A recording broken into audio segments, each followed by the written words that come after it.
నమస్తే, welcome to one TV news. ముందుగా బులెటిన్లో హెడ్లైన్ చూద్దాం.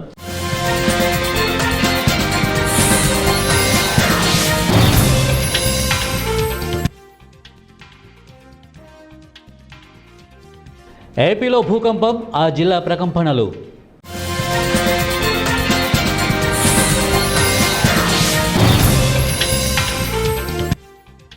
అమెరికాకు చెక్, హోర్ముజ్ జలసంధిలో ఒకటైన రష్యా, చైనా, ఇరాన్.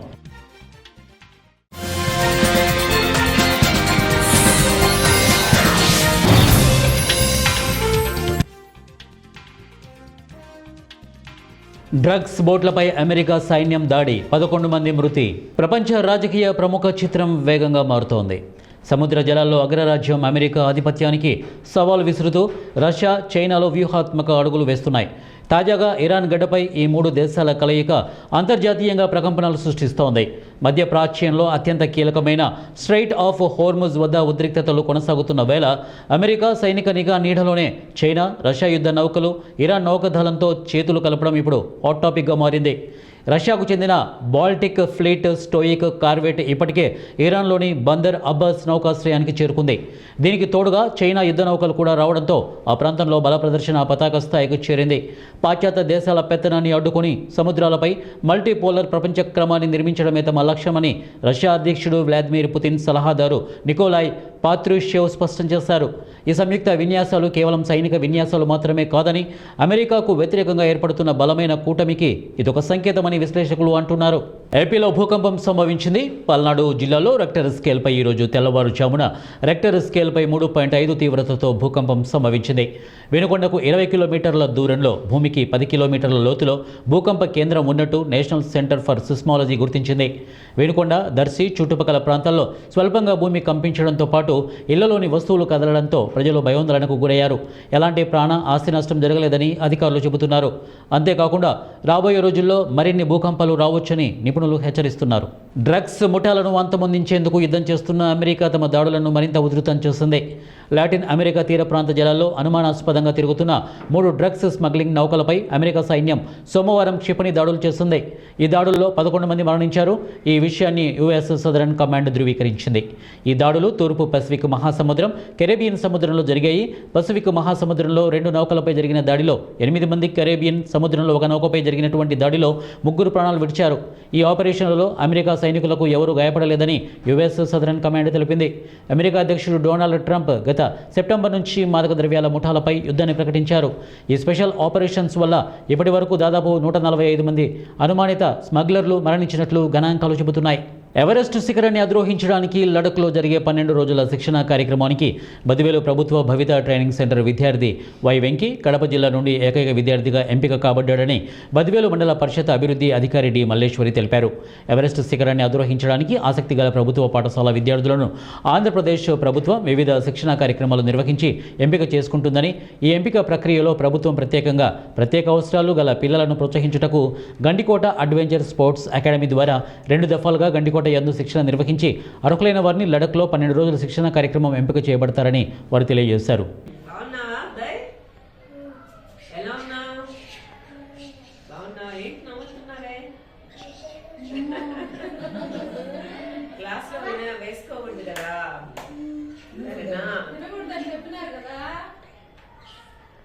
ఏం తిన్నావు? నువ్వేం తిన్నావు? ఉదయము అన్నం తిన్నావా? కూర్చోపో. లక్ష్మి నేను చాలాసార్లు చూసానే. బాగున్నావా లక్ష్మి? అదే అదే అదే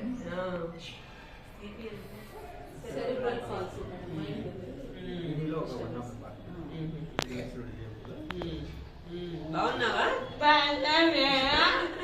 నువ్వేం తిన్నావు? అన్నం తినొచ్చావా? ఎక్కడ ఉంటావు నువ్వు?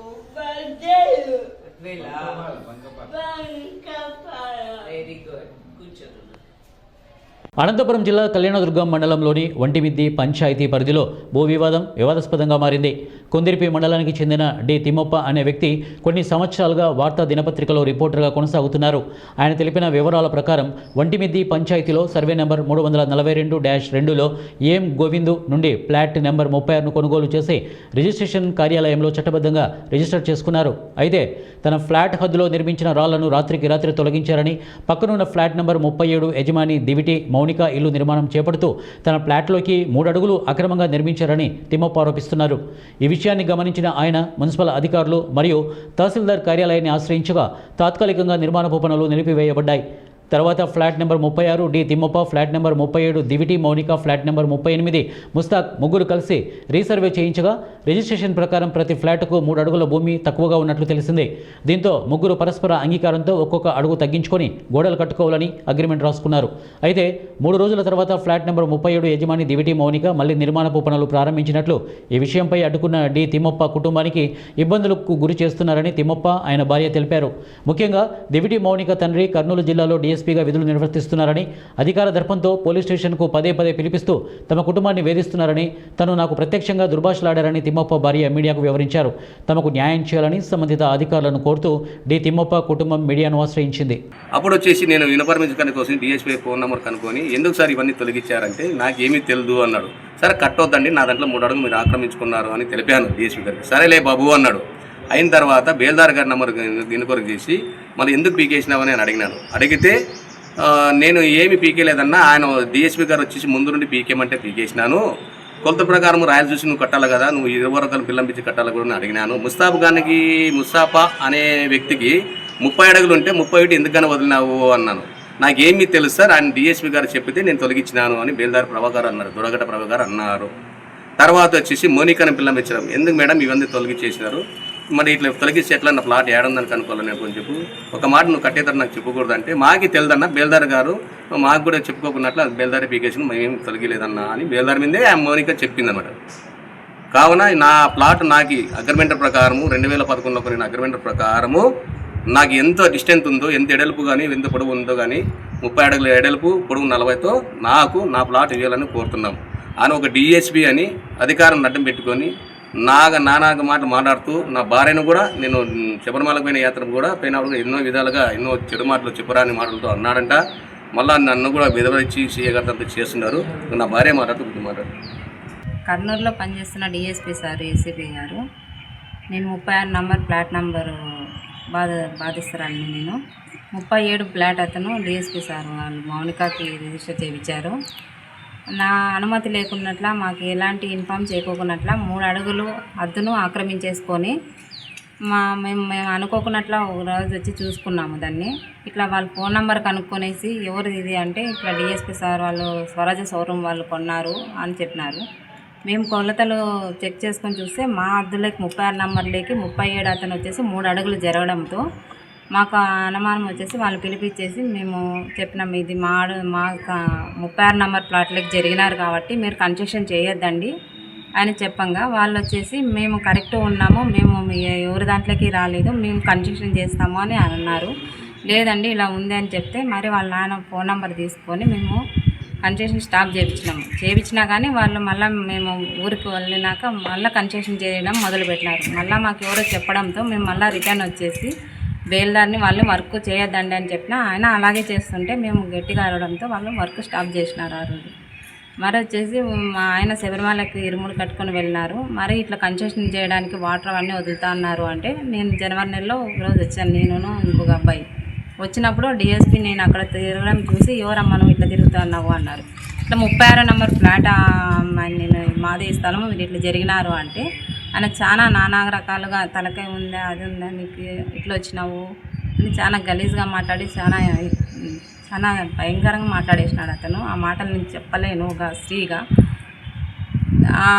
ఏమన్నా నువ్వు ఎక్కడైనా వెళ్ళినా కానీ నా అధికారంతో నేను ఏమన్నా చేయగలను, మిమ్మల్ని ఎక్కడన్నా ఇరికించగలను అని చాలా భయపెట్టించేసినాడు. ఆ భయంతో మా ఆయనకి కానీ ఈ విషయం చెప్పుకోకున్నట్లు నేను ఉన్నాను.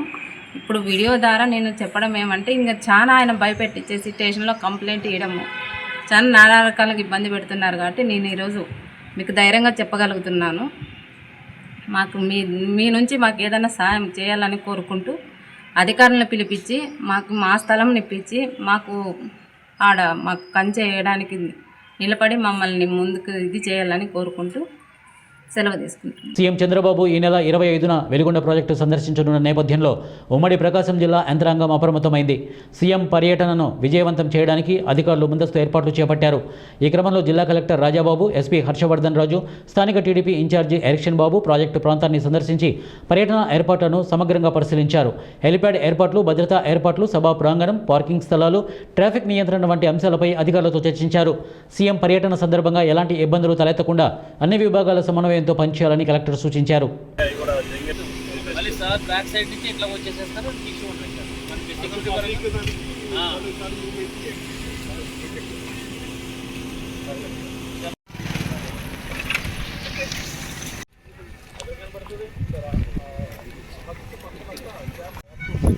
లేదు ఇక్కడ అంతా దేశ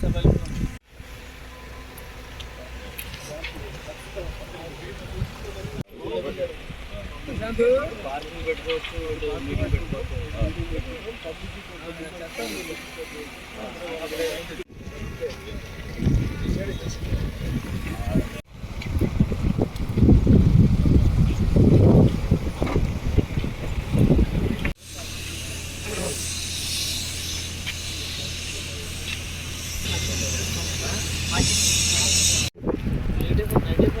అన్నలు అయితే అన్నలు ఉండాలండి.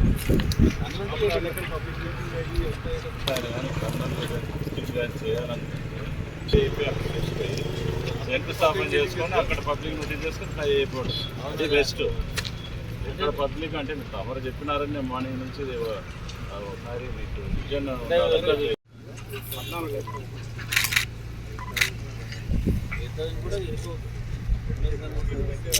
కానీ ఆల్వల్లో Triveni talent schools fun fest కార్యక్రమం Triveni talent schools director doctor Veerendra Chowdary ఆధ్వర్యంలో ఘనంగా నిర్వహించారు. ఈ కార్యక్రమానికి ముఖ్య అతిథులుగా వ్యక్తిత్వ వికాస నిపుణులు, 3 గిన్నిస్ వరల్డ్ రికార్డు గ్రహీత వంగిపురపు శ్రీనాథాచారి హాజరయ్యారు.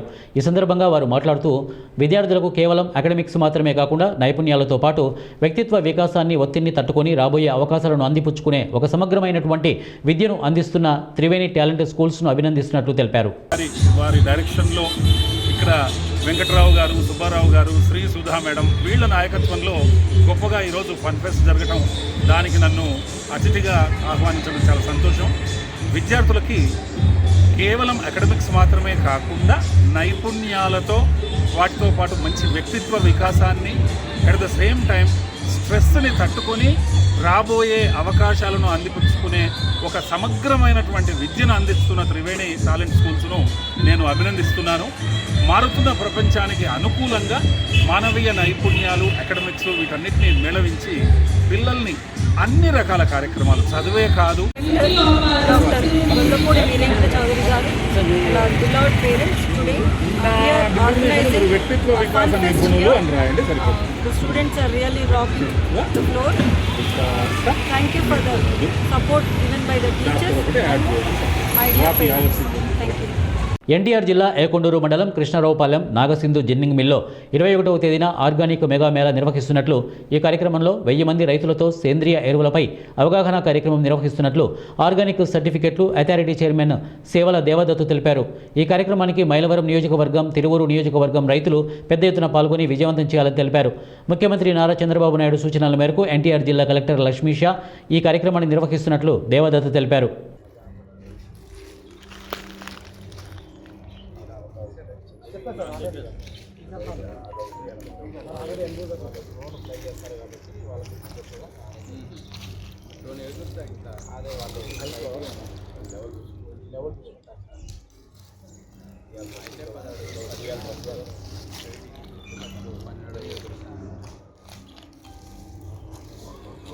వీరన్నిటికి మధ్యలో వ్యూ బాగుంటుంది.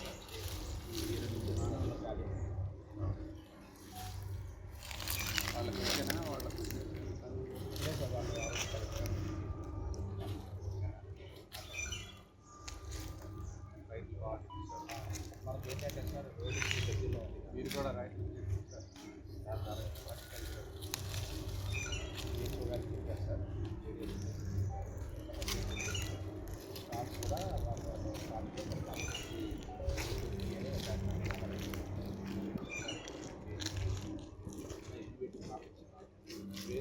నంద్యాల జిల్లా గోస్పాడు మండలంలో ఉపాధి హామీ చట్ట పరిరక్షణ కోసం చేపట్టిన రాష్ట్ర వ్యాప్త యాత్రలో భాగంగా వైఎస్ షర్మిల గోస్పాడు మండలం కానాలపల్లె గ్రామానికి విచ్చేశారు. గ్రామంలో రచ్చబండ కార్యక్రమం నిర్వహించి ప్రజల సమస్యలను తెలుసుకున్నారు. ఈ సందర్భంగా ఆమె మాట్లాడుతూ ప్రధాని నరేంద్ర మోదీ నాయకత్వంలోని కేంద్ర ప్రభుత్వం మహాత్మా గాంధీ పేరుతో కాంగ్రెస్ ప్రభుత్వం ప్రవేశపెట్టిన ఉపాధి హామీ పథకానికి పేరు మార్చే ప్రయత్నాలు చేస్తోందని ఆరోపించారు. మహాత్మా గాంధీని చంపిన గాడ్సే పేరుతో 125 రోజుల కార్యక్రమం చేపట్టడం అనైతికమని తీవ్రంగా విమర్శించారు. ఉపాధి హామీ చట్టం ప్రకారం 100 రోజుల పనిని హామీగా ఇవ్వాల్సి ఉండగా కేవలం 30 రోజులు మాత్రమే పని కల్పించి పేదల్ని మోసం చేస్తున్నారని కేంద్ర రాష్ట్ర ప్రభుత్వాలపై మండిపడ్డారు. గ్రామీణ పేదల జీవనోపాధికి ఇది ప్రధాన ఆధారమని, దీనిని బలహీనపరిచే ప్రయత్నాలను కాంగ్రెస్ పార్టీ సహించదని వారు అన్నారు. అలాగే వైఎస్ రాజశేఖర రెడ్డి ముఖ్యమంత్రిగా ఉన్న సమయంలో ఉపాధి హామీ పథకాన్ని సమర్థవంతంగా అమలు చేసి గ్రామీణ కుటుంబాలకు అండగా నిలిచారని గుర్తు చేశారు. అప్పట్లో కేంద్ర రాష్ట్రాల్లో కాంగ్రెస్ ప్రభుత్వం ఉండడం వల్ల పేదలకు ప్రయోజనం చేకూరిందని వారు తెలియజేశారు. రాబోయే రోజుల్లో కాంగ్రెస్ పార్టీ అధికారంలోకి వస్తే ప్రతి పేద కుటుంబానికి న్యాయం చేస్తామని, ఉపాధి హామీ చట్టాన్ని మరింత బలోపేతం చేస్తామని హామీ ఇచ్చారు. కూటమి ప్రభుత్వంలో ఉన్న నారా చంద్రబాబు నాయుడు, పవన్ కళ్యాణ్, అలాగే ప్రతిపక్ష నేత వైఎస్ జగన్మోహన్ రెడ్డి ఉపాధి హామీ పథకం పేరు మార్పుపై స్పందించకపోవడాన్ని ప్రశ్నించారు. ఈ కార్యక్రమంలో నంద్యాల కాంగ్రెస్ పార్టీ ఇన్ఛార్జి చాకలి పుల్లయ్య, కర్నూలు జిల్లా పార్లమెంటు వ్యవహారాల ఇన్ఛార్జి లక్ష్మీనారాయణ యాదవ్, స్థానిక నాయకులు, పెద్ద సంఖ్యలో గ్రామస్తులు పాల్గొన్నారు. గ్రామ ప్రజలు తమ సమస్యలను నేరుగా పీసీసీ చీఫ్కు వివరించగా వాటి పరిష్కారానికి కృషి చేస్తామని షర్మిల హామీ ఇచ్చారు. ఈ కరువు పని ఎంత అద్భుతంగా జరిగింది అంటే, ఆ రోజుల్లో రాజశేఖర రెడ్డి గారి దగ్గరికి వచ్చి కరువు పని పేమెంట్ మాకు డైరెక్ట్గా కావాలి, మధ్యలో కమిషన్లు కటింగ్లు అవుతున్నాయి అంటే రాజశేఖర రెడ్డి గారు ఒకేసారి 60 లక్షల అకౌంట్లు ఓపెన్ చేశారు. రాజశేఖర రెడ్డి గారు ఆడవాళ్ళు వచ్చి, అయ్యా మగవాళ్ళకి సమానంగా మాకు కూడా జీతాలు ఇవ్వాలి, వేతనాలు ఇవ్వాలి, మేము పని తక్కువ చేసినా బిడ్డల భారం మా మీదే ఉంది అని అడిగితే ఆ రోజుల్లో రాజశేఖర రెడ్డి గారు ఆడవాళ్ళకు కూడా సమానంగా ఇవ్వాలి అని చట్టం చేశారు. ఇలా రాజశేఖర రెడ్డి గారు ఉన్నప్పుడు ఎంత అద్భుతంగా ఈ పథకం జరిగింది అంటే, ఆ రోజుల్లో 1,10,00,000 జాబ్ కార్డులు ఉండేవి. అంటే జాబ్ కార్డుకి ఇద్దరు వేసుకున్న 2,25,00,000 మంది కనీసంలో కనీసము ఉపాధి హామీ పని, కరువు పని చేసేవాళ్ళు. రాజశేఖర రెడ్డి గారు ముఖ్యమంత్రిగా ఉండి ఈ ఉపాధి హామీ పని ఎంత బాగా చేశారంటే, ఆ రోజుల్లో ఆటో ఛార్జీలు కూడా ఇచ్చేవాళ్ళట. పక్క ఊర్లో ఆటో ఛార్జీలు ఇచ్చారు, మజ్జిగ ఇచ్చారు అని చెప్తూ ఒక ఆమె, అమ్మ మీ నాన్న ఉన్నప్పుడు రస్నా కూడా ఇచ్చారు అంది. రస్నా గుర్తుందన్న? కానీ ఇప్పుడు కనీసం మంచినీళ్ళు కూడా ఇవ్వటం లేదు, చేసిన పనికి వేతనాలు సరిగ్గా ఇవ్వటం లేదు, టైంకి ఇవ్వట్లేదు, పని కూడా వాళ్ళకి కావాల్సిన వాళ్ళకి ఇచ్చుకుంటున్నారు, ఏ న్యాయం లేదు. పూర్తిగా ఉపాధి హామీ పనిని నాశనం చేస్తున్నారు. రాజకీయాలు చేసుకునే వాళ్ళ చేతుల్లోకి ఉపాధి హామీ పని కూడా వెళ్ళిపోయింది. చాలా అన్యాయంగా, అధ్వానంగా ఉపాధి హామీ పని తయారైంది అని ప్రతి ఊర్లో చెప్తూనే ఉన్నారు. ఇది చాలా బాధాకరం. ఇలా ఎందుకు తయారైంది అంటే, ఉపాధి హామీ పని పాలించే పాలకులు చిత్తశుద్ధితో పని చేయటం లేదు కాబట్టి. యదా రాజా తదా ప్రజ అన్నారు, యదా లీడర్ తదా కాడర్ అని కూడా అన్నారు. మీరు వినలేదేమో, ఇప్పుడు వింటున్నారు. రాజకీయ నాయకుడు వాళ్ళ లీడర్ ఎలా ఉంటారో వాళ్ళ కాడర్ కూడా అలాగే ఉంటుంది. రాజశేఖర రెడ్డి గారు ఉన్నప్పుడు కులాలకు, మతాలకు, ప్రాంతాలకు, పార్టీలకు అతీతంగా కూడా పేదవాళ్ళందరికీ న్యాయం చేశాడు రాజశేఖర రెడ్డి గారు. ఒక ఉచిత విద్యుత్ అయితేనేమి, రుణమాఫీ అయితేనేమి, రైతులను ఆదుకునే విషయం అయితేనేమి, ఆరోగ్యశ్రీ పథకం అయితేనేమి, ఫీజు రీఎంబర్స్మెంట్ అయితేనేమి, 108 అయితేనేమి, పేదవాళ్ళకు కట్టించిన లక్షల కొద్ది ఇందిరమ్మ ఇల్లు అయితేనేమి, పేదవాళ్ళకి ఇచ్చిన లక్షల ఎకరాల భూమి అయితేనేమి, ఇలా ఏది చేసినా రాజశేఖర రెడ్డి గారు ఎంత అద్భుతంగా పేదవాళ్ళకు అందేటట్టు చేశారు. ఎందుకు అయిందంటే, రాజశేఖర రెడ్డి గారు పేదల మనిషి కాబట్టి, పేదవాళ్ళ గురించి ఆలోచన చేశాడు కాబట్టి ఆయన ముఖ్యమంత్రిగా ఉన్న రోజుల్లో ఈ పథకాలన్నీ పేదవాళ్ళకు అందాయి. ఆ తర్వాత వచ్చిన ముఖ్యమంత్రులు చంద్రబాబు గారైనా జగన్మోహన్ రెడ్డి గారైనా వీరి హయాంలో పథకాలు పేదవాళ్లకు సరిగ్గా అందలేదు అంటే దానికి కారణం నాయకుల మనసుల్లో పేదవాడు గూడు కట్టుకోలేదనే అర్థం. అందుకే చెప్తున్నా, ఒక కాంగ్రెస్ పార్టీ మాత్రమే పేదల గురించి ఆలోచన చేసిన పార్టీ. అలా కాంగ్రెస్ పార్టీ మహాత్మా గాంధీ పేరు పెట్టి ఉపాధి హామీ పథకాన్ని తెచ్చింది కాంగ్రెస్ పార్టీ. ఇప్పుడు మహాత్మా గాంధీ పేరు కూడా తీసేస్తారట ఈ బీజేపీ కొత్త చట్టంలో. ఎలాగైతే మహాత్మా గాంధీని ఒక ఆర్ఎస్ఎస్ సభ్యుడు నాథురామ్ గాడ్సే చంపేశాడో, అలాగే మహాత్మా గాంధీ పేరు ఉన్న ఈ ఉపాధి హామీ పనిని నరేంద్ర మోడీ గారు చంపేస్తున్నారు. నాథురామ్ గాడ్సేకి నరేంద్ర మోడీకి పెద్ద తేడా లేదు.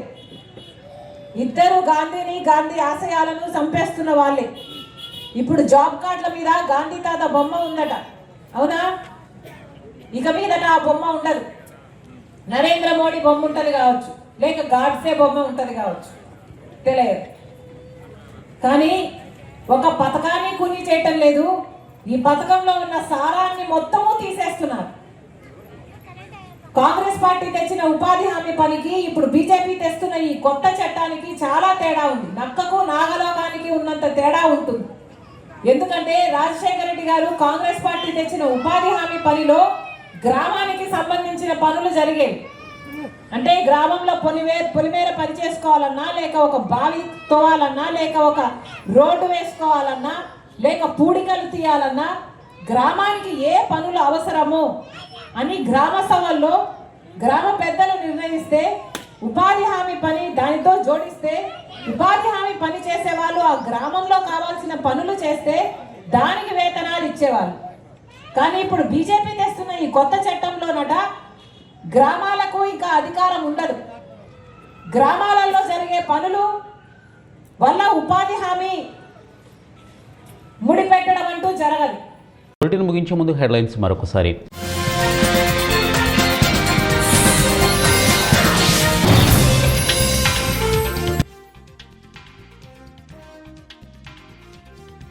ఏపీలో భూకంపం, ఆ జిల్లా ప్రకంపనలు.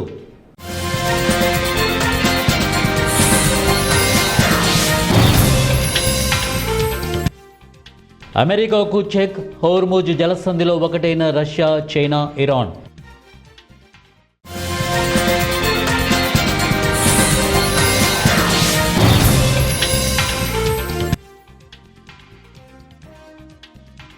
డ్రగ్స్ బోట్లపై అమెరికా సైన్యం దాడి, 11 మంది మృతి. ఇవి బులెటిన్ అప్డేట్స్. నెక్స్ట్ బులెటిన్లో కలుద్దాం. Until then keep watching 1 TV news.